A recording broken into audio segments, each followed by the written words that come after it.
Let's get this party started, guys. We have starting to the bottom right of the map in red the Acer player. Starting for Team Acer, the Canadian Zerg, it is Scarlett. And starting to the top left, we have starting for Team TSL, we have Symbol. Yep, Symbol, someone who was going through a lot of success last year, and he was on his rise. 2012 was actually Symbol's year, and at the end of the year, of course, he finds himself in a newly disbanded team. He's going to have to go forward here. And when you're on a newly disbanded team, obviously one of the most important things that you can do is make a showing as soon as possible after your team is disbanded. So letting everybody know, hey, even though my team is gone, you can pick me up. I'm good.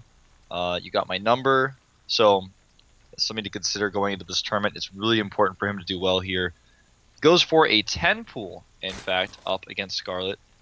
And Scarlett is somebody who has a lot of experience dealing with early pools, of course, playing ZvZ a lot in many tournaments, especially towards the end of the year when we had some of these Zergs getting towards the later rounds of tournaments. But we're going to see that specific build we've seen from DRG and Lead on the pass with the gas. Exactly, 10 pool and then into gas. This is something that has become so popular. It's one of those standard builds that we have if you want to execute early aggression against your opponent.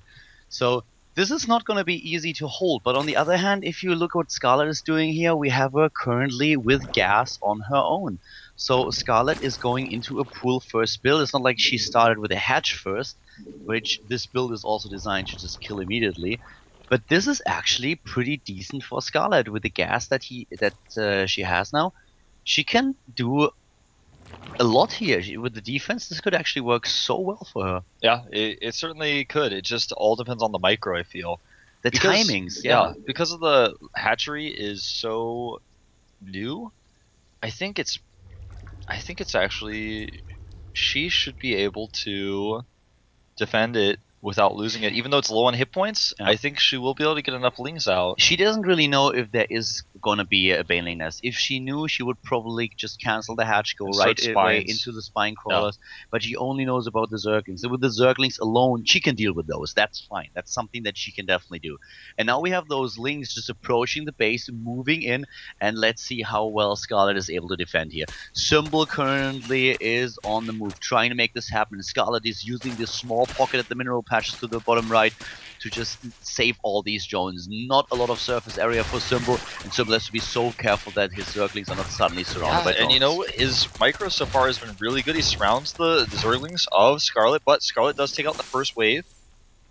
And the thing is, the follow-up is going to be the concern, but Scarlett has speed on the way, so if she holds here, she's going to have that huge tech advantage over his opponent. Yeah. If in this situation, going for the speed upgrade, she will have a huge advantage, but the problem is, can she deal with those Banelings? Oh wow, the splitting is perfect. Symbol's like, well, I don't even know if I should detonate these. Symbol is looking for something to kill. He's like, well, there are 3 drones at some point, let's just take those 3. 2 Banelings for 3 drones. Not really a good trade.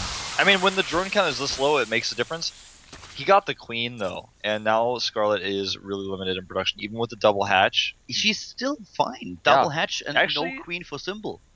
That's true. I thought Symbol made a queen, but he actually went with a super aggressive version of this. So with double hatch versus no queen for Symbol, then that's definitely fine for Scarlett. Yeah, Scarlett's production is way better. And another thing is that Scarlett still has a bit of a lead in the harvester count, and with those low drone numbers, that matters a lot.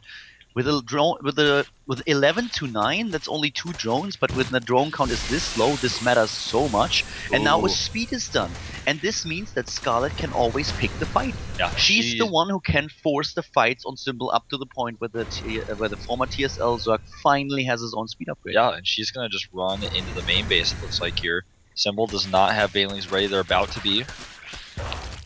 He's losing too much. He's losing way too much. He can't run. All those Banelings are really critical. The second one, though, was pretty terrible, and that was also a terrible hit. So Scarlett, with the next wave of lings, may be able to overwhelm Symbol here. He's going to lose a drone right away, and I just don't see him being able to hold. He's got no queen. He's got no spines. He doesn't have the production. He just does not have the production. She can literally run circles around him. Scarlett is completely outproducing Symbol here. That's something that he just can't keep up with.